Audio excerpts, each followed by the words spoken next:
Hello everyone, I talk Vita today, and for that purpose I'm wearing my Persona 4 golden t-shirt with the pin, and my assistants today are Rize and Teddy from Persona 4 Golden. In my opinion, the Vita is still the best way to play the game. Now, I get this question quite a lot. You have saved up money, you want to buy a Vita, you've figured out the stores, either brick and mortar or online, where you can get a Vita, obviously second hand. New ones are like gold dust these days and almost unaffordable really. But second hand ones are still in reasonably good supply, and if you're lucky you can still pick it up for a pretty good price. So you're all ready to go, and now the big question comes up: which model to choose? You thought you were all set, you decided on either the 1000 model or the 2000 model, and then friends came along and somebody said, no, choose this one, and the next person says, no, choose that one. It can get confusing, so I thought I will just introduce you today to the Vitas that I have, which are some of them absolutely regular standard Vitas, just like they were sold in the West, the ordinary black model. I'll also show you a couple of my Japanese Vitas. You see then the other option you have. But in the end, a Vita is a Vita, whatever colour it is, and it's either a model 1000, which is the original, or a model 2000, which was the updated model. The original Vita came out in Japan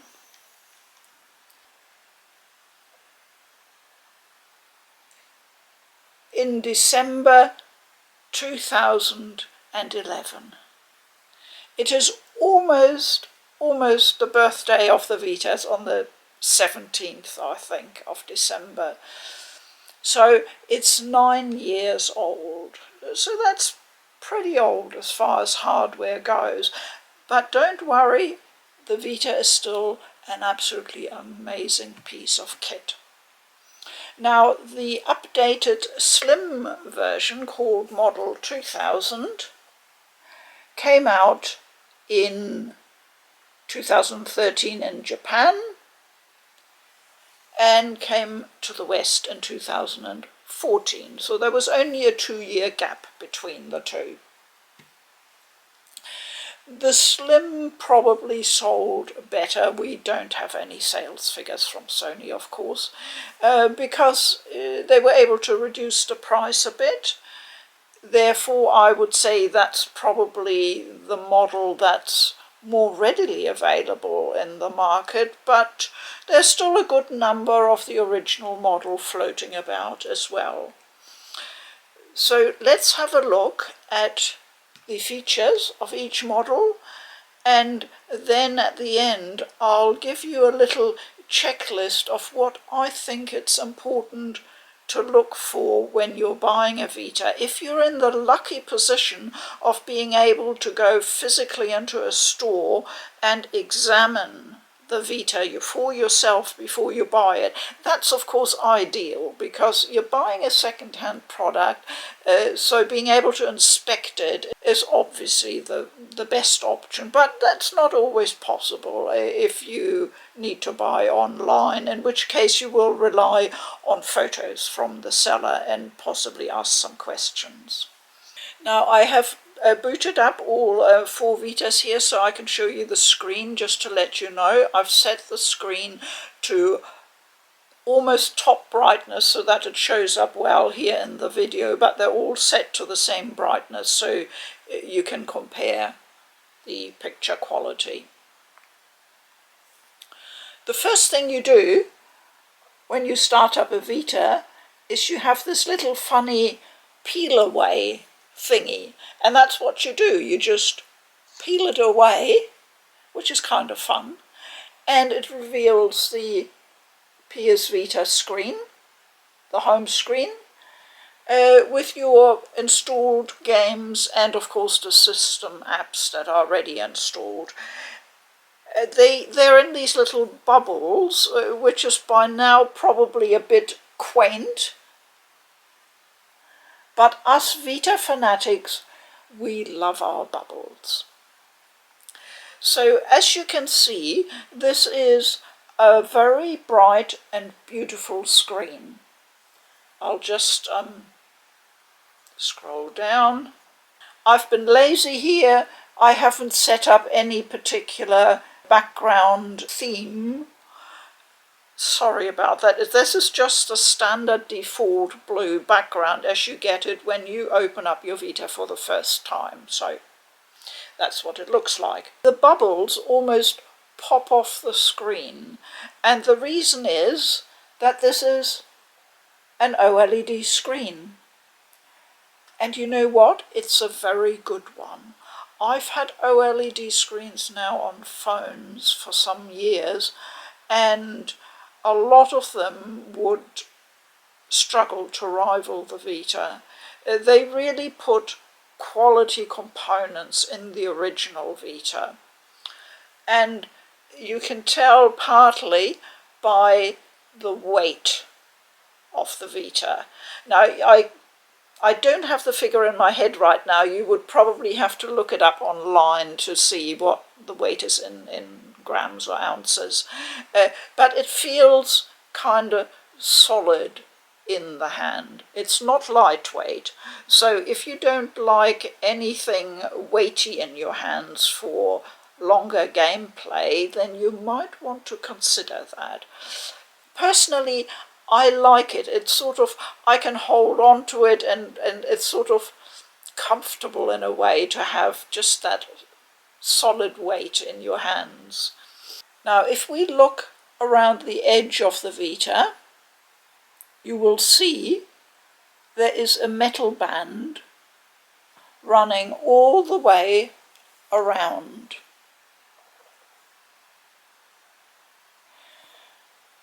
Now this gives the whole edge a real premium protection. So if you drop it down on its side, you might scuff or even dent this metal band, and I do have a nick on one of my OLED Vitas on that, but your Vita will not take damage. Now along the bottom metal band, I hope you can see it here, there should be a serial number. And that's obviously important, especially if you're buying a second-hand Vita. You don't want to find you get a Vita and the serial number tab has been forcefully removed or scratched out. That would be a very bad sign. So if you can inspect your Vita beforehand, do have a look for that. It's pretty easy, just look at the bottom of the metal band. Now, as you can see at the bottom of the original Vita, there is a very large opening for the cable. And the cable is important because the original OLED Vita comes with a proprietary charger.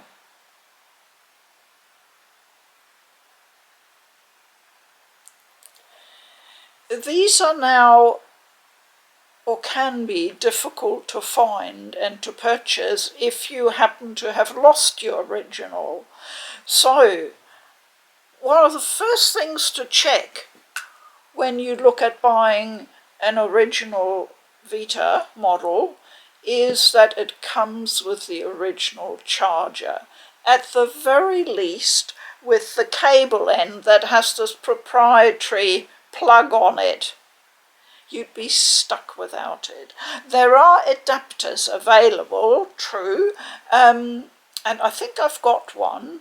Ideally, you really should have that original charger and cable with the Vita. And I actually found this little adapter.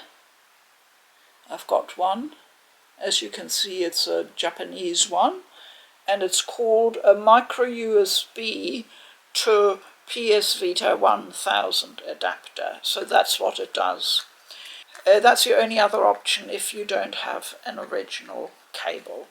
At the bottom, next to the charging port, you see the headphone connector. And you can connect any wired headphone set to your Vita, no problem.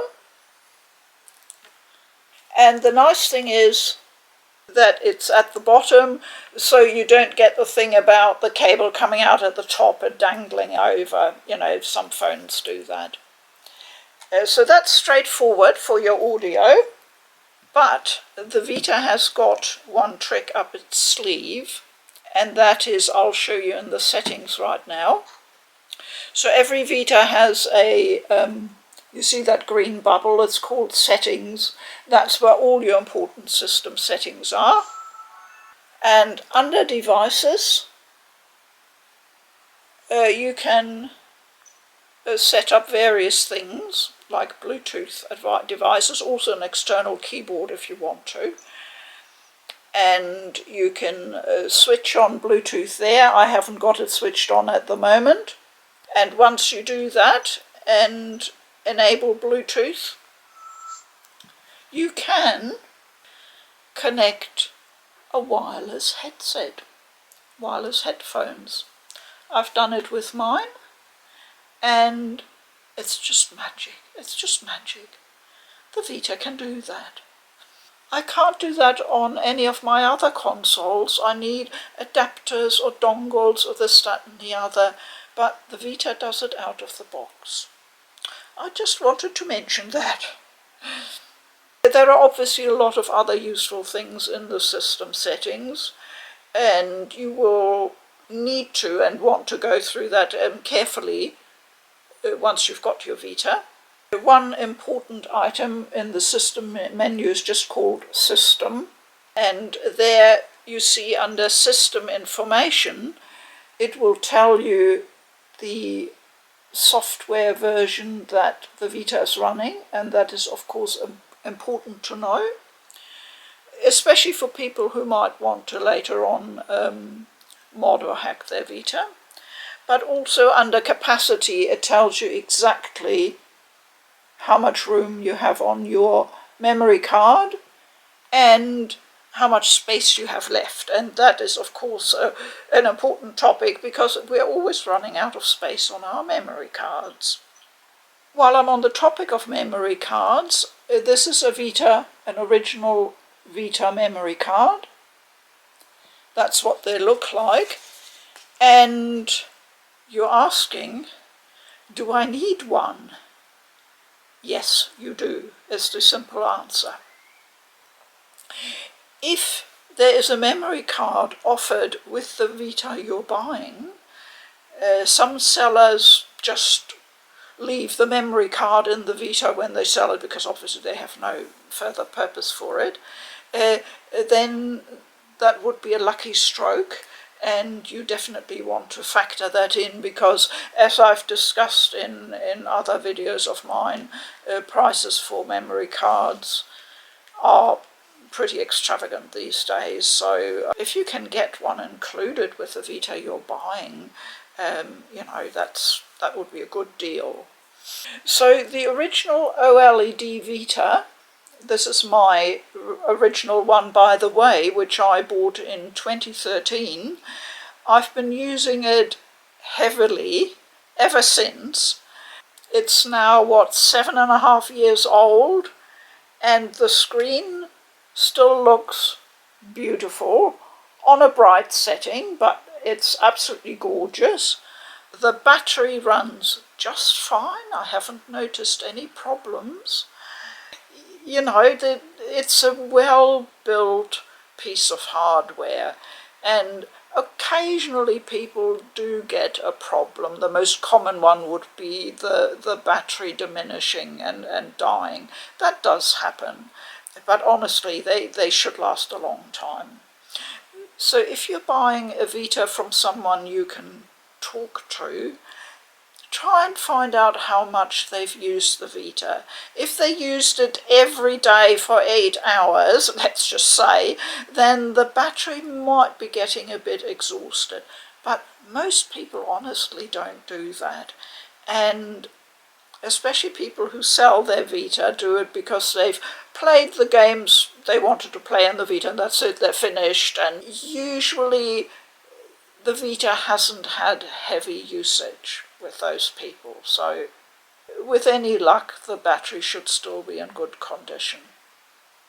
So obviously with this glorious screen you want to make absolutely sure, that's really the number one thing to check for on any second-hand Vita you buy, that the screen is in top condition. There should not be any scratches on it. That's an absolute no-no. No scuff marks or sticky bits you can't get off, you know, stuff like that. Absolutely not. The screen should be in top condition. The screen damage really only happens either through accidents or because people don't use a case to store their Vita in when they're not playing. And then it's lying around and the cat jumps on it and boom, you've got a huge scratch mark on it. So when I bought that original Vita all those years ago, I bought what was then the original Vita case that came out for it, and it's really well, it's extremely well padded. It's a super case, and you keep your Vita in a case and it should be fine. I strongly recommend buying a case as soon as you can for your Vita. There are cheaper ones on the market that do the job just fine. Just get a case. So where does the memory card go on the Vita? Well, it might be kind of hard to see, but it's on the underside here. There is a tiny slot that you can open up, and that's where the memory card goes. The Vita game cartridge goes at the top in this slot here. I don't know if you can see it, but that cartridge slot is empty at the moment because that's my go-to Vita for quickly popping in games where I need to check something because somebody's asking me a question. Now, the original Vita has famously a mystery slot at the top. There is a second connection right next to the game cartridge slot, and there has been a lot of speculation what it might be for. It has never been used by Sony, and they just left it in. Most people tend to think that it might have been meant originally for an HDMI out port, and that of course would have been fantastic. That would have made the Vita a powerhouse, because if you can connect it to your TV and decide to, you know, play your game on your TV with games that are compatible, i.e. those that don't use touch controls extensively, that would have been a killer feature, I reckon. Why they didn't do that, nobody knows. Of course, later they brought out a device called the PlayStation TV, which is basically a Vita without the screen, a tiny little box that you can connect to your TV, and that does that particular job. But why they separated it out from the original Vita, I don't know. I think that was a poor decision, really. So we've gone round the edges of the Vita, so you check that the chassis is in good condition, and the next thing to check for is that all the buttons work, obviously. So you want to be able to feel that the analog sticks move nicely and smoothly. The D-pad is, in my opinion, on the Vita one of the joys, because it's not super clicky. and it hasn't got a huge resistance on it, just enough that you can, you push it down and it's just smooth as butter, really. And that's one reason why, if I do play something like a platformer or a fighting game, my preference is to play it on the Vita, mainly because of the D-pad, because I struggle on other controllers because of my hands, but this D-pad is just fantastic, and especially for people who need to be able to do the, press down on two angles of the D-pad in fighting games and that, I think it's fantastic, really.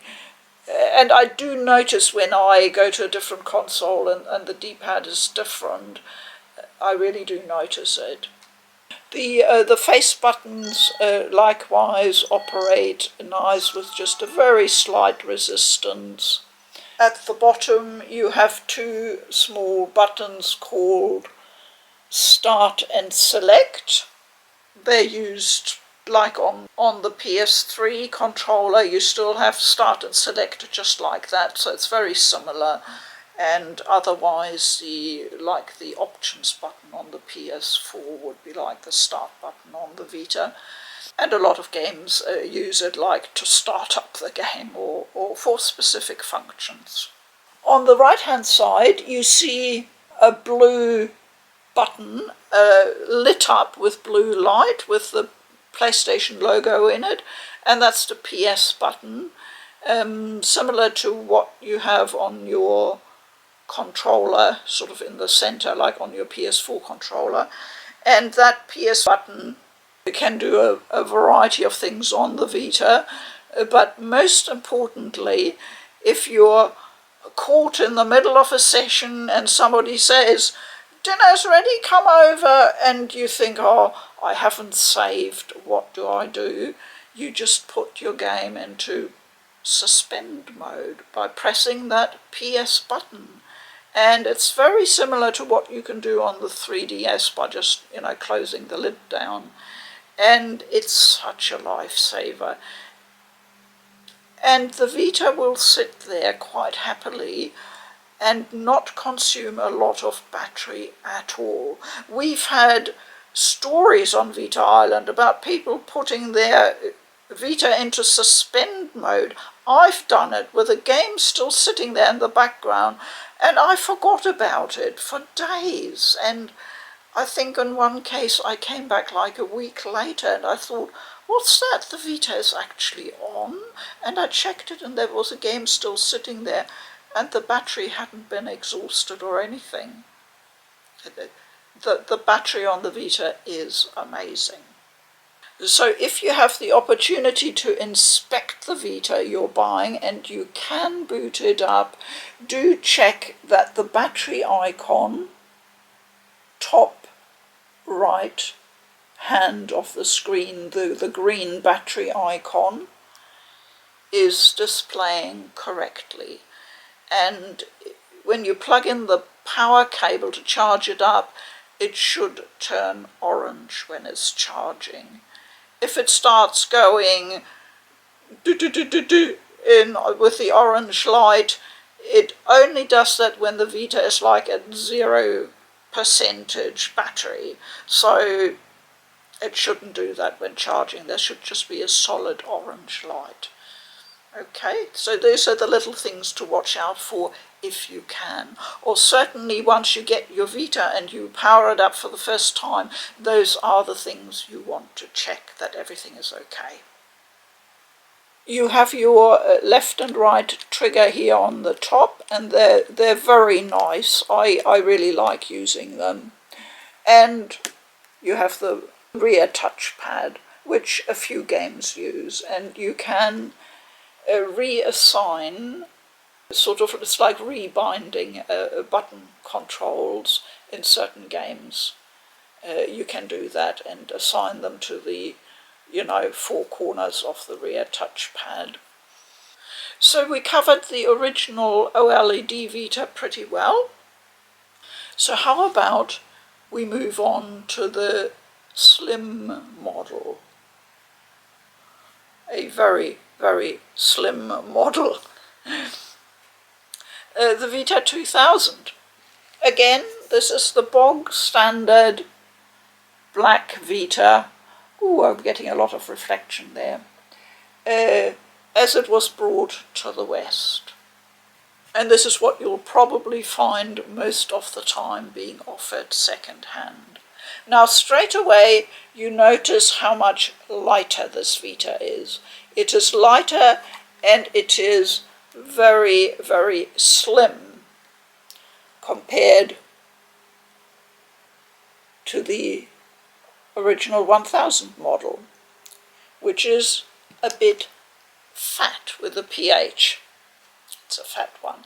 This is very slim and it is definitely lighter.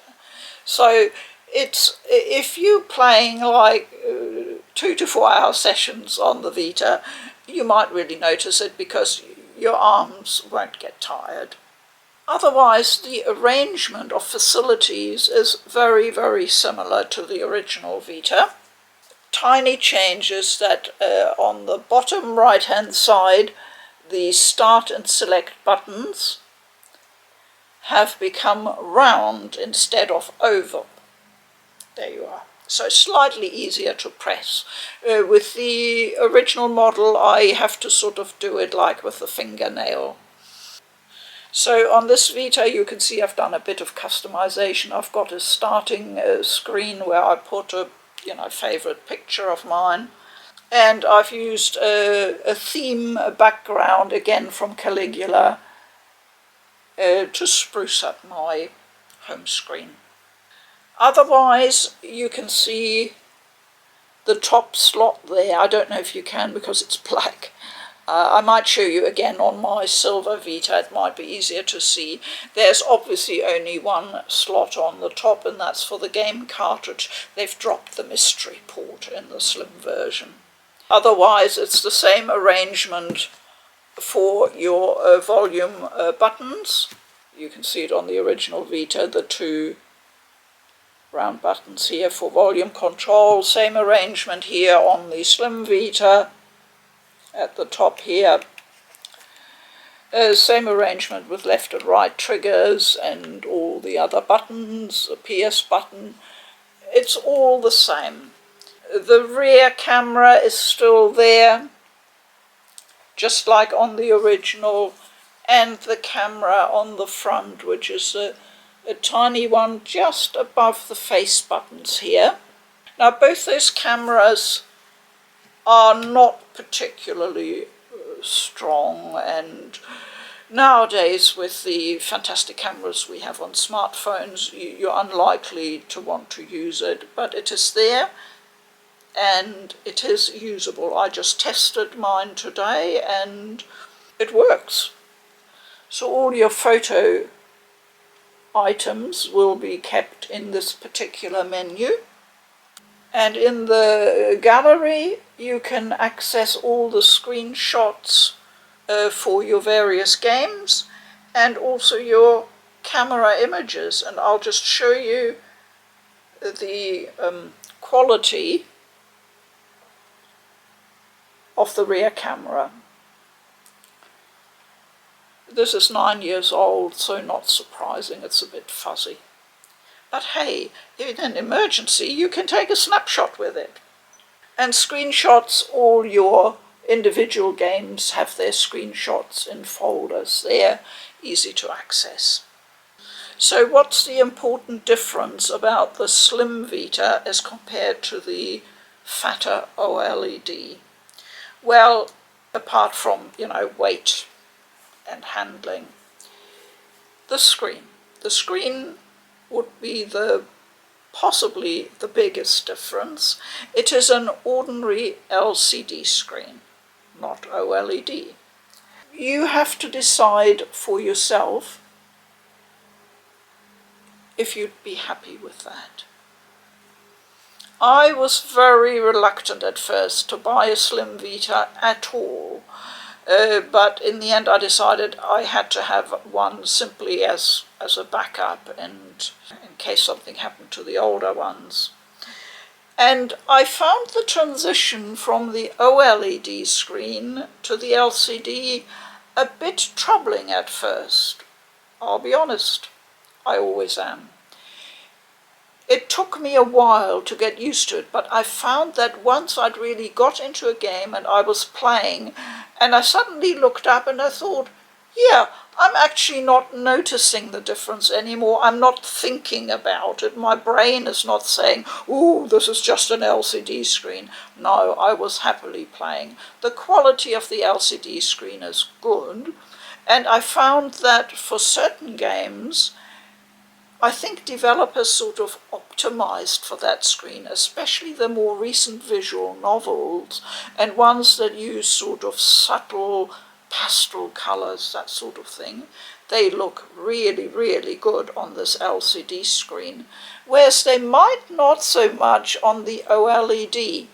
The OLED screen is better suited to cartoony, eye-popping colors, anything that likes a strong contrast. So I often decide on which Vita to play according to which game I'm playing. So at the moment I'm playing Persona 4 Golden, and I'll show you that I'm playing that on my other OLED Vita. So this is a Japanese crystal white model, and I'm playing Persona 4 Golden on it, and you can see straight away that yellow is just popping off the screen, literally. Are there any differences to having a Japanese Vita to a Western Vita? Not really. They're essentially the same. All Vitas are region-free. You decide for which region you want to set up an account. It's as simple as that. The only difference is that the buttons for accept and cancel are exactly the other way round. So in Japan, they use not the circle button for cancelling, but the X button, and accordingly use circle for accept. Now I'm already in the game, so I can revert back to using the Western style with using X as accept. So the moment you're inside the game takes over, and according to your region settings, you will be able to play it as normally. It is only for the menu and menu items themselves, and I'll show you on my Silver Vita, it is only on a Japanese Vita on the menu itself and using system menu apps that you have to use the other way round, X and circle. So here we have Persona 4 Golden, ready to go. And there we are, at the Dojima residence in Inaba, and Yu has to decide what to do next. And little Nanako always tells him what the weather forecast is. I still feel like the moment I pick up my Vita and I start playing, I've gone through the TV into the other world. I'm in Inaba when I'm playing it. I tried it on the PC, and honestly, I found it difficult. The HD graphics didn't do anything in particular for me. They actually distracted me, and I didn't get the same sense of just being there. Maybe I'm just too used to playing it on the Vita. That's entirely possible, but it's just my personal reaction I wanted to share with you. Okay, so back to the Slim Vita. What else do I need to tell you about the differences? I've pointed out the screen. I can start up a game just so that you see what the screen looks like.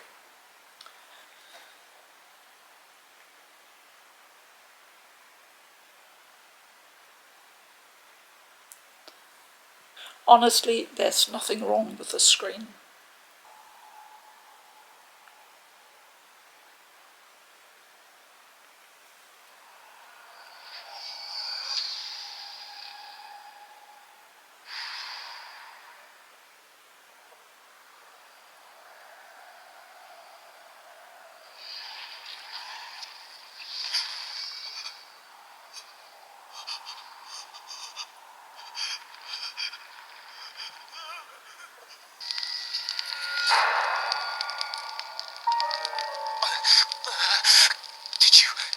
Did you hear that awful cry?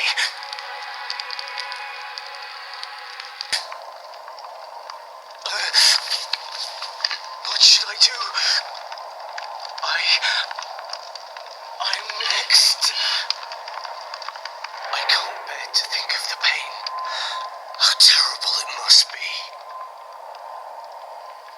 And here I just press the PS button to suspend the game like that. If I press the power button here at the top, the one with the green light, briefly, the screen is switched off. I can put my Vita away in its case and leave it until I'm ready to pick it up again right there at that point. And I don't have to worry really about the battery, unless I forget and leave it for a month. That might be a bit critical. I wouldn't recommend that, but you know, if you leave it even for a day or two, you shouldn't have any trouble. So just from looking at that, I think you see that the screen is absolutely fine, and in fact is very good for games that strive for a more realistic rendering, like of humans, etc., like we saw in Soul Sacrifice, where you don't necessarily need that very high contrast and high colour. Now, the other difference with the Slim Vita is that Sony made some minor improvements to things like a battery life, and the Wi-Fi might have been slightly upgraded. To be honest, when I use the two models, I don't notice a huge difference. They both have very good battery life. I do notice that the older 1000 model seems to take an awfully long time charging up. I do notice that a bit, but that's all really. So there were minor improvements across the board here and there. The only other important thing is that they incorporated a 1 gigabyte memory into the system itself. Now, honestly, it's not a big deal, because if you don't have a memory card, this would get you up and running. You could download a small indie game on that 1 gigabyte and it would keep your save file. That's it. So it would tide you over. The moment you put in a memory card, that 1 gigabyte from the system is not accessible anymore. But obviously you want to get a memory card and put it in your Vita. The 1 gigabyte, I think, was a bit of a standby solution, because there was criticism that there wasn't anything on the original Vita. And there are some physical games, Vita games, especially from the very early ones, where there is memory on the cards themselves, so you can save to the Vita cartridge, so to speak. It will carry over, but not many. And for most games, you do need memory on the Vita itself to save your progress. So you need a memory card. There's just no way around it. The 1 gigabyte will just temporarily get you through the first stage, if need be, if you don't have access to a memory card straight away. That's all, really. Okay, the final thing I want to mention about the Slim Vita is the charging cable. We have the same Sony PlayStation charging brick as for the older 1000 model. But the crucial difference now is that we have a generic USB charger.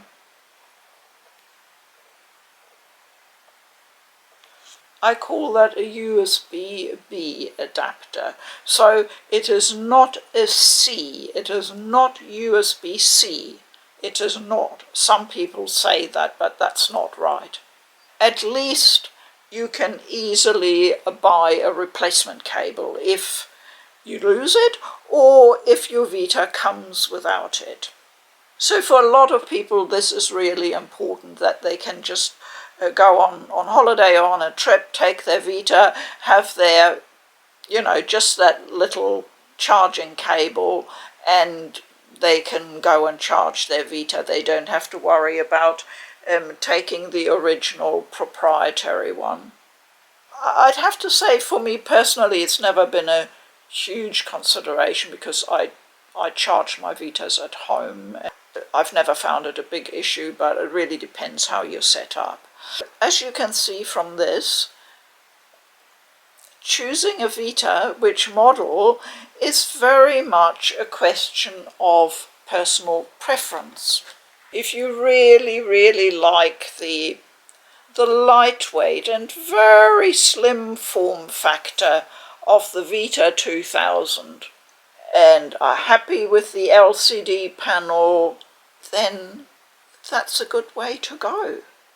If, on the other hand, you absolutely, totally want that gorgeous OLED screen,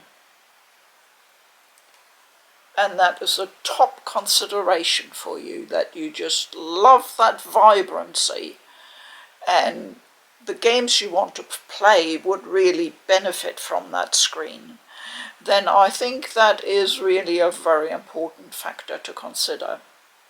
Now, I just wanted to quickly show you one more thing. I mean, there is so much the Vita can do. I could sit here all day and show you features, but so can you see the bubble there on the bottom left called PS4 Link? If we go in there and start that up, you get the screen that will allow you to connect your Vita and your PS4. It allows for remote play, as it's called, and that's the top option there. And it really works extremely well, and it is not difficult to set up. So it's now searching for my PS4 system, but because my PS4 is not switched on, it can't find it at the moment. But I assure you it works very well. So finally, I was just going to go quickly through a checklist I have, because a friend recently asked me about what should he check for when going into a store and looking at the Vitas and deciding which one to pick. What's important just to physically check. And I sort of made a checklist, and most of it I've already mentioned, so I'll just quickly go through it again. And that would be check the screen very, very carefully. Make sure it is absolutely clear, no scratches. Check the D-pad and all the other buttons, that nothing is loose or wobbly. Check the back of the Vita. Because the back has a rear touchpad, there should be no severe damage on it. If there's a slight scuff mark or something, that shouldn't affect it. But any deep gouges or a crack or anything like that, you don't want that. I already mentioned the battery icon. If you have a chance to power up the Vita and have a look at the screen and see the battery icon, and maybe even put a cable in to see how it's working, that would be great. It should just show either green or orange and should not be flickering madly or anything like that. That would indicate a possibly a loose or wobbly connection. I mentioned to make sure about the original charger if you're buying the 1000 model, the OLED. Is there a memory card included? You might be lucky. It is certainly well worth asking. The retailer might throw one in. You never know. Can you get a case for it and get it as soon as possible? I think it's important. Check the chassis all round.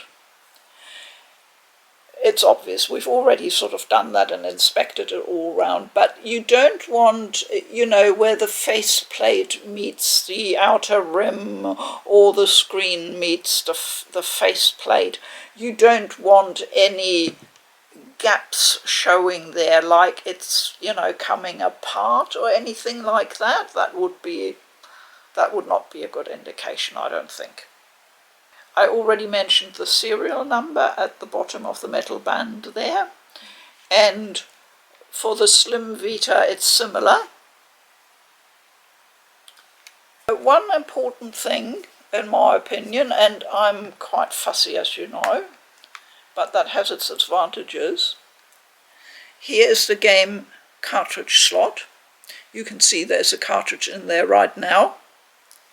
What you want to do is inspect that cartridge slot and just make sure that it's not dirty. I'm not kidding. I mean, I've had a lot of issues with dirty cartridge slots, particularly on 3DSs, but on the Vita the same thing applies.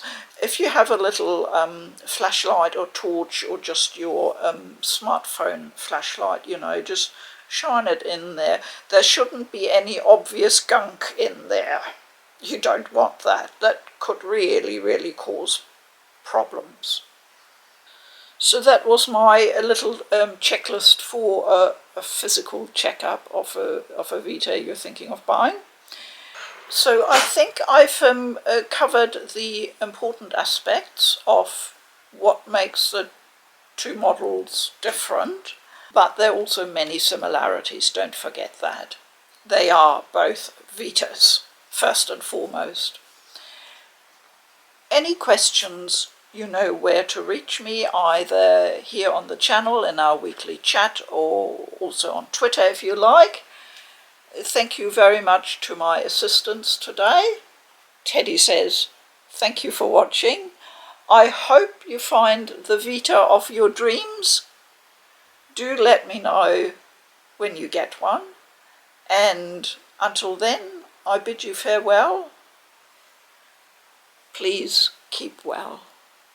I'm Food for Dogs. Bye bye.